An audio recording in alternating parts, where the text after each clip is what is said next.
السلام عليك يا رسول الله وعلى آلك وأصحابك يا حبيب الله وعلى آلك وأصحابك يا حبيب الله الصلاة والسلام عليك يا نبي الله الصلاة والسلام عليك يا نبي الله وعلى آلك وأصحابك يا نور الله وعلى آلك وأصحابك يا نور الله نويت سنة الاعتكاف نويت سنة الاعتكاف سرکار نامدار مدینے کے تاجدار ہم غریبوں کے انصار صلی اللہ علیہ وسلم کا فرمان الوداع ہے کہ جو کوئی بندہ صبح 3 مرتبہ رات کو 3 مرتبہ مجھ پر درود پاک پڑھے گا اللہ عز و جل اسے اس بندے کے اس دن کے اور اس رات کے گناہوں کو معاف فرما دے گا سبحان اللہ کہہ محمد سے ملیو اور ایک حدیث پاک اس طریقے سے ملتی ہے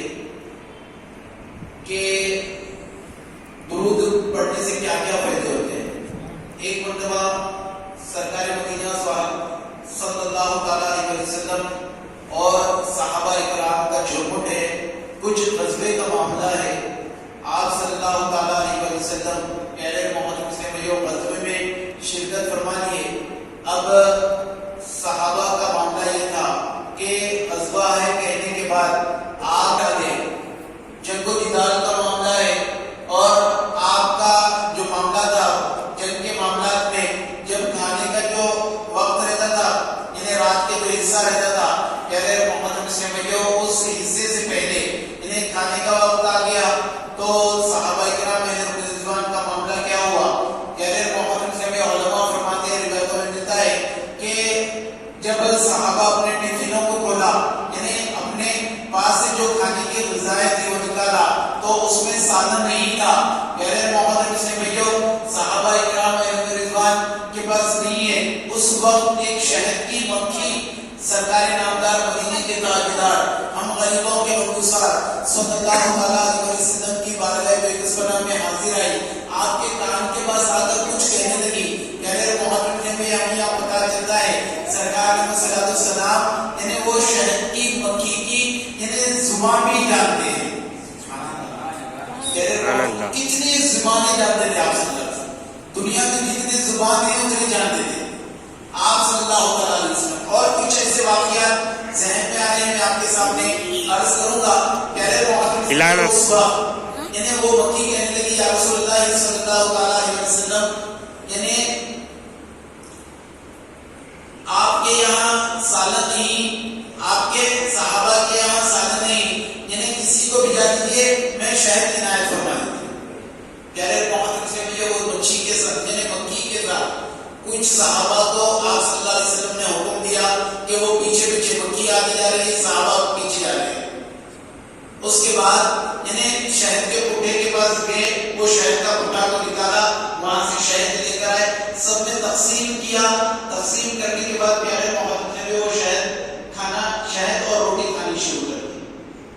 پیارے محمد نے کسی عاشق نے پوچھا کہ یہ کیسا معاملہ ہے, آپ روایتیں اٹھائیں پڑھیں یعنی آپ کے لیے معلومات ہوتے ہیں. تو یعنی وہ شہد کی مکھی سے کسی نے پوچھا اے شہد کی مکھیوں کہ تمہارے یعنی تم تو کوئی تیکھا یعنی کسالہ اور کوئی کھارا کوئی یعنی میٹھا رس چوستی ہو جو پھولوں سے, تو تمہارے اندر یہ یعنی اتنی مٹھاس کیسی آتی ہے. تو کہہ رہے محمد میں وہ مکھی کہنے لگی ہاں ہم تو ویسا ہی کرتے ہیں, لیکن اس میں ہمارے ایک امیر ہوتا ہے, وہ مکھیوں کے جو جھرمٹ ہوتا ہے اس میں بھی ایک امیر ہوتا ہے. ہاں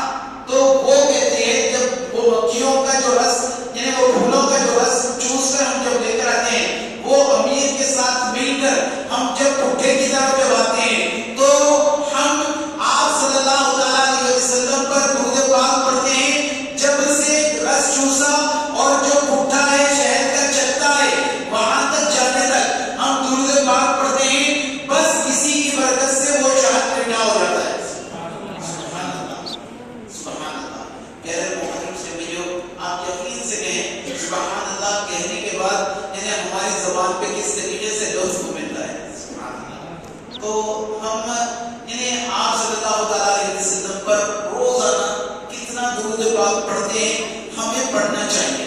علماء فرماتے ہیں روایت میں ملتا ہے, اس سے پہلے آپ نے سنا یہ جو مہینہ چل رہا ہے نا, امام اعظم ابو حنیفہ رحمۃ اللہ تعالی کا مہینہ ہے. پیارے محترم میں آپ کا کس طریقے کا معاملات ہے؟ ایک روایت ملتی ہے, ذہن میں آنے کے بعد امام اعظم ابو حنیفہ رحمۃ اللہ تعالی کے پاس صحابہ کرام یعنی مشائخ نظام دیگر لوگ جمع ہوئے. جمع ہونے کے بعد پیارے محترم میں عرض کرنے لگی, اے امام آپ تو یعنی فقہ کے سب سے بڑے یعنی عالم دین رہے. تو پیارے محترم سے ملو آپ سے عرض کرنے لگے کہ امام جو قرات کرتے ہیں اس وقت مفتدی بھی پیچھے قرات کرتے تھے. تو بڑے معاملات ہو رہے تھے. تو چلے جا کر یعنی امام اعظم ابو حنیفہ رحمۃ اللہ تعالی سے پوچھ لیتے. اس وقت پیارے محترم سے بھائیو امام اعظم ابو حنیفہ رحمۃ اللہ تعالی کی بارگاہ میں سنا میں حاضر آئے. عرض کرنے لگے, اے امام یعنی ہمارا معاملہ یہ, ہم امام بھی قرات کرتے ہیں, مقتدی بھی قرات کرتے ہیں, کیا یہ ہمارا درست ہے؟ تو پیارے محترم میں امام اعظم ابو حنیفہ رحمۃ اللہ تعالی نے کہا کہ آپ اتنے سارے بہت بڑا یعنی جرم, بہت بڑے یعنی اس وقت کے اولیاء یعنی علماء کرام دیگر مشائخ نظام وغیرہ آئے ہوئے تھے. تو پیارے محترم میں آپ رحمۃ اللہ نے فرمایا آپ سب مل کر کسی ایک کو بڑا بنا لو, میں اس سے بات کرتا ہوں, کیونکہ اتنوں کی بات کہنا درست نہیں. تو پیارے محترم میں آپ ایک سوال کریں گے, آپ ایک سوال کریں گے, آپ ایک سوال کریں گے, اس میں معاملات ویسے ہوتے ہیں. تو آپ سب مل کر کسی کو ایک بڑا بنا لیجیے, اس کے بعد اپن آگے بڑھ جائیں گے. تو پیارے محترم میں مشورہ ہوا, سب ملے, سب جڑے, جڑ کر مشورہ کیے کہ ہاں یہ بڑے عالم دین ہے اس وقت کے, ہاں ان کو ہم بڑا بنا کر آپ کے سامنے پیش کر دیں. کیا معاملہ ہے دیکھیں آپ. اس کے بعد وہ علماء کو مشائخ کرام کے مل کر کہیں کہ ہم ان کو بڑا بنائیں گے. تو پیارے محترم سے ملو آپ رحمۃ اللہ تعالی نے کیا کہا, مسئلہ حل ہو گیا. میں نے یہی کہا تھا کہ امام قرات کرے گا, پیچھے کے مقتدی خاموش ہو جائے. پیارے محترم سے ملو ایسا ذہن اور فراست تھی. تو پیارے محترم ایسے امام اعظم ابو حنیفہ رحمۃ اللہ تعالی کا معاملہ کیا تھا. علماء فرماتے ہیں, روایت میں ملتا ہے, امام اعظم ابو حنیفہ رحمۃ اللہ تعالی روزانہ روزانہ آپ کا معاملہ یہ تھا کہ پیارے محترم سے 50,000 مرتبہ درود پاک پڑھتے تھے. تو اب 50,000 کا معاملہ کتنا عظیم ہوتا ہے, وقت لگتا ہے میرے بھائی, 50,000 پڑھنے کے لیے وقت بالکل لگتا ہے. تو یعنی آپ کوئی پڑھنے والے وہ پڑھتے ہیں, عاشق رسول اللہ کو پڑھتا ہے, چلتے پھرتے اٹھتے بیٹھتے باؤ پڑھتے ہی رہتا ہے. اگر ایسا بن گیا تو اللہ کے محبوب گانے ایوب صلی اللہ علیہ وسلم کا چہیتا بھی ہو جائے گا. تو پیارے محترم سے بھائیو امام اعظم ابو حنیفہ رحمۃ اللہ تعالی کا معمول کیا تھا.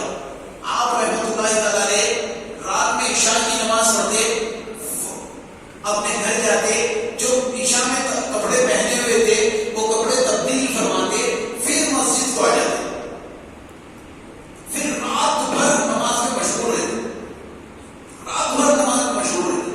اس کے بعد پیارے محترم سے ملو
بندے کو جو بندہ درود پاک یعنی کثرت سے پڑھتا ہے نا، اس کا شمار پیارے محترم اسلامیوں کثرت درود پاک پڑھنے والوں کے ساتھ کیا جائے گا. پیارے محترم اسلامیوں اگر ہم پانچوں نمازوں میں مسجد کو آتے ہیں الحمدللہ ہم 65 مرتبہ 65 ٹائمز 65 into 5 اگر کر لیں گے تو 315 ٹائمز ہو جائے گا. صحیح ہے 315 مرتبہ یعنی 313 کا علماء نے فرمایا 313 مرتبہ اگر پڑھیں گے تو یہ معاملہ ہے. اب جس کے اندر عشق زیادہ ہے، سرکار کی محبت زیادہ ہے، تو وہ اس کے تو واری ہی نہیں آئے. ہاں اور زیادہ پڑھتا ہے تو اس کے لیے بڑا فائدہ ہے. پیارے محترم فیملیوں انہیں سرکار مدینہ راحت القدسینہ صلی اللہ علیہ وسلم کی بارگاہ بیقدس پناہ میں درود پاک پڑھنا یہ بہترین عبادت ہے. آپ تمام نمازیں پڑھیں، نماز پڑھنے کے بعد پیارے محترم فیملیوں درود پاک کی کثرت کریں. اس سے کتنے فائدے ہوتے ہیں، اس سے کتنے معاملات بنتے ہیں. ہاں کتنے معاملات بنتے ہیں. آپ پڑھ کے تو دیکھیں آپ کے اندر کتنا یعنی جذبہ ملتا ہے، آپ کے کتنے کام بنتے ہیں، آپ کے کتنے معاملات بنتے ہیں. ہاں اگر کوئی کام اٹک جائے آپ خوب آپ صلی اللہ علیہ وسلم کی بارگاہ میں بیقدس پناہ میں درود پاک پڑھیں. پیارے محترم میں کتنا بڑا فائدہ ہو جاتا ہے. ہم اگر پڑھیں گے تو ہمارا فائدہ ہے، اگر ہم نہیں پڑھیں گے تو ہمارا کچھ نقصان بھی نہیں ہے. لیکن پیارے محترم میں جو علماء فرماتے ہیں، روایتوں میں آتا ہے زندگی میں بندہ کم از کم پوری زندگی میں آپ صلی اللہ علیہ وسلم پر ایک مرتبہ درود پاک پڑھنا فرض ہے. ایک مرتبہ تو پڑھنا ہی پڑھنا ہے. اب کون نے پڑھنا ہے یہ پیارے محترم میں جو انہیں اسلام میں نہیں ہے، غیر یعنی اسلامی ہے، غیر ہے، وہ اس کو پتہ نہیں رہتا، وہ نہیں پڑھتا. آج آپ دیکھیں کتنے معاملات میں لوگ آگے بڑھ چڑھ کر کام کر رہے ہیں الحمدللہ. پھر اس کے بعد پیچھے ہماری طرف دیکھا جائے تو ہم ہی پیچھے رہے. ہمیں کتنے چیزیں عطا کی گئی، پیارے محترم اسلامیوں ہمیں کتنا عطا کیا گیا، ہاں ہمیں پتہ ہی نہیں ہم نے کیا کیا اللہ نے ہمیں عطا کیا. لیکن پیارے محترم اسلامیوں ہم کیسے ہو گئے؟ ہاں ہم نمازوں کو چھوڑتے ہوئے نظر آ رہے ہیں. نماز کا چھوڑنا یہ بہت بڑی وعید ہے. یہاں تک کہ ایک روایت ایسی ملتی ہے کہ کفر تک لے جاتا ہے. کہا گیا ہے روایت نماز کو چھوڑنا نماز بدل گئی. تو پیارے محترم سے میرے ہمیں چاہیے کہ ہمارے بھائی ہم محبت سے دعوت دیں، دیکھ کر مسجدوں کو لائیں انشاءاللہ. اور دوسری چیز پیارے محترم جو مسجد کو نماز کے لیے بندہ آ جاتا ہے اس کے لیے کیا فائدہ ہے؟ غلطی ہو گئی، ہاں کچھ بھی گناہ سرزد ہو گیا، وضو کیا مسجد میں آیا آتے ہی پیارے محترم سنت کے لیے ہو گیا اللہ اکبر کر کان تک ہاتھ اٹھایا، کان کی لولیوں کا ہاتھ لگایا، ہاتھ باندھ دیا. تو ہم اللہ کی بارگاہ میں جب آگے اور جب رکوع کرتے ہیں ہاتھ باندھتے ہیں ہمارے گناہ جڑ جاتے ہیں، رکوع کرتے ہیں ہمارے تمام گناہ جڑ جاتے ہیں. اس وقت تائب ہو جائے، اس وقت توبہ کریں. بعد میں کیا توبہ کر رہے ہیں؟ ولا ہم سے جو بھی غلطی ہو گئی ولا تو اسے معاف کرنا. پھر آئندہ ایسی غلطی سے ہماری حفاظت کرنا. ہم یہ کہنا ہے کیوں؟ کیونکہ پیارے محترم سے میں جو پکڑ لیں لمحہ آپ میں ہر انسان دنیا کا موت کی طرف ہوتا چلا جاتا ہے. آج آپ دیکھتے ہیں کئی مرتبہ آپ نے سن لیا تو وہ وقت آنے سے پہلے ہم کچھ نیکی کا کام کریں، ہم کچھ نیکیاں کر لیں. کیونکہ پیارے محترم سے ملے وہ وقت کب آئے گا آپ کو پتہ نہیں، مجھے پتہ نہیں، کوئی انسان کو پتہ نہیں. ہم وہ وقت آنے سے پہلے اللہ کی بارگاہ میں قائم ہو جائیں. اور یہ مہینہ شعبان المعظم کا مہینہ، جو 14 شعبان جانتی کی رات جو آ رہی ہے، 14 شعبان کی جو رات رہتی ہے 15ویں شب، اللہ عز و جل آسمان زمین پر تجلی فرماتا ہے. کہا گیا تو اس وقت سے پہلے ہم توبہ کرنے والے بن جائیں. کیوں؟ کیونکہ پیارے محترم سرکار مدینہ راحت القدسینہ فیض المدینہ صاحب معطر پسینہ صلی اللہ علیہ وسلم سے ایک صحابی نے عرض کی یا رسول اللہ صلی اللہ علیہ وسلم آپ انہیں Game kita orang زیادہ اس مہینے میں روزے رکھتے ہیں، کیا معاملہ ہے ہمیں بھی بتا دیجیے۔ آپ صلی اللہ تعالیٰ علیہ وسلم نے فرمایا کہ اس مہینے میں، دراصل اس مہینے کا معاملہ یہ ہے کہ یہ مہینے میں نامہ اعمال تبدیل ہوتا ہے، تو میں وہ نامہ اعمال تبدیل ہونے کے وقت میں روزے سے رہوں، میں روزے سے رہوں اور نامہ اعمال تبدیل ہو جائے۔ اور پیارے محمد کے بھائیوں، یعنی دوسری چیزیں شعبان کی، یعنی جو 15ویں شب، 14 کے بعد جو شب آتی ہے 15ویں شب، اس وقت کیا کیا کہا گیا؟ والدین کا نافرمان کی بخشش نہیں ہوگی، شراب پینے والے کی بخشش نہیں ہوگی، ہاں قطع تعلق کرنے والے کی بخشش نہیں ہوگی، اور پیارے محترم سے بھائیوں دیگر اور چیزیں، تصویر بنانے والے کی بخشش نہیں ہوگی، پہلے بناتے تھے نا، پینٹنگ ہوتا تھا، اس کے بارے میں کہا گیا۔ تو پیارے محترم میں ایسے کئی چیزیں ان لوگوں کی بخشش نہیں ہوگی۔ تو ہم انہیں کون سے زمرے میں آتے ہیں؟ ہماری وجہ سے کس کا دل دکھ گیا؟ آج کل واٹس ایپ کا دور چل رہا ہے، ہم جانتے بھی نہیں، کئی گروپس بنے ہوئے ہیں، وہاں سے کوئی واٹس ایپ کر دیتا ہے ایک میسج، بھائی انہیں میری طرف سے آپ کو آپ کی دل آزاری ہوئی تو مجھے معاف فرما دے۔ ایسی معافی نہیں چلے۔ معافی کیسی ہونا ہے؟ علماء فرماتے ہیں، روایتوں میں ملتا ہے کہ ہم جائیں جس سے ہماری حق تلفی ہوئی، ہم ان سے ملاقات کریں، ہم ان کے سامنے توبہ کریں، ہم جو بھی غلطی کریں ہم ان کے سامنے کہہ کر ان سے معافی مانگیں۔ تو توبہ ایسی ہوتی ہے، وہ ان کو اگر وہ معاف نہیں کرتے تو پیر پکڑ لیں، کچھ بھی نہیں جائے گا۔ اگر وہ معاف کر دے گا تو پیارے محمد میں ہمارے لیے بڑا فائدہ ہو جائے گا، نہیں تو انہیں ہم بڑے معاملات میں پھنس جائیں گے۔ کیوں؟ کیونکہ یہ وقت جو نازک ہے، ہاں وہ گزر جائے گا، لیکن انہیں معاف کرنے سے پہلے ہمارا اگر انتقال ہو گیا تو مسلمان کی دل آزاری کرنا، پیارے محمد میں علماء فرماتے ہیں مسلمان کی دل آزاری کرنا حرام اور جہنم میں لے جانے والا کام کہا گیا۔ کیسے کیسے معاملات ملتے ہیں؟ تو ہمیں چاہیے یہ وقت ہمارے پاس اللہ عزم نے عطا کر دیا، ہم اپنے بھائیوں سے، ٹھیک ہے ہم سے غلطی ہوئی، مجھ سے غلطی ہوئی، بے شک ہوئی، لیکن ہم معافی تلافی کر لینا، ہم ہمارے بڑوں سے، ہمارے والدین، ہمارے بھائی بہن، ہمارے رشتے دار، انسان ہے، غلطی ہوتی ہے، تو اگر ہو گئی غلطیاں تو پیارے محترم سے ملو، ان سے بھی معافی تلافی کرنا ہے۔ اگر کر لیں گے تو فائدہ ہوگا، اگر نہیں کریں گے تو ہمارے لیے بڑے معاملات ہو جائیں گے، بڑے معاملات ہو جائیں گے۔ ہم ہمارے بھائیوں سے اگر چھوٹے بڑے رہتے ہیں، وہ کچھ کہتے ہم کچھ کہتے ہیں تو کچھ نیچ ہو گیا تو ہمارے لیے بڑے معاملات ہو جائیں گے۔ تو پیارے محمد سے ملے ہمیں انہیں معافی تلافی کر کر ان کے لیے انہیں آسانیاں کرنا ہے، اپنے لیے آسانیاں کرنا ہے۔ ہاں ہم سے غلطی نہیں ہو گئی، ہمیں لگ رہا ہے، ہم ان تک پہنچ کر ہم کر لیں، ان تک پہنچ کر ہم معافی مانگ لیں۔ ہاں اگر انہیں وہ جو بندہ سمجھ جائے گا کہ وہ بھی کہہ دے گا کہ مجھے بھی اللہ اور اس کے رسول کی رضا کے لیے آپ بھی مجھے معاف فرما دیں، تو پیارے محمد کے لیے بڑا ہمارے لیے فائدہ ہوگا۔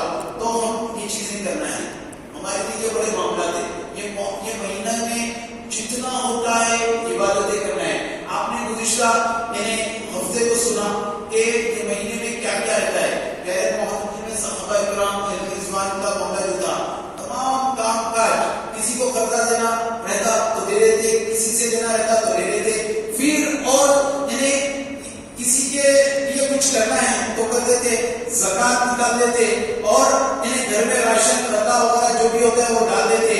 پھر اس کے بعد جیسا چاند نظر آتا ہے ہی ایک دن شعبان کا چاند نظر آنے والا ہے، اس طریقے سے معلوم ہوتا ہے تو پیارے محترم میں آ کر مسجد میں اعتکاف کر لیتے، وہ رمضان کا کس طریقے سے خیال کرتے تھے، رمضان میں کس طریقے سے عبادت میں مشغول ہو جاتے ہیں۔ پیارے محترم سے جو اللہ عزوجل کی بارگاہ میں ہمیں دعا بھی کرنی چاہیے۔ کیا دعا کرنی چاہیے کہ مولا تو ہمیں اس مہینے کی برکتیں عطا فرما، اور آنے والا مہینہ جو رمضان ہے وہ بھی ہمیں عطا فرما دے۔ کیوں؟ کیونکہ پیارے محترم سے جو آپ کو مجھے آپ نے پہلے ابھی سنا کہ کسی کی زندگی کا کوئی وقت مقرر نہیں ہے کہ جب یہ ختم ہوگی یا اور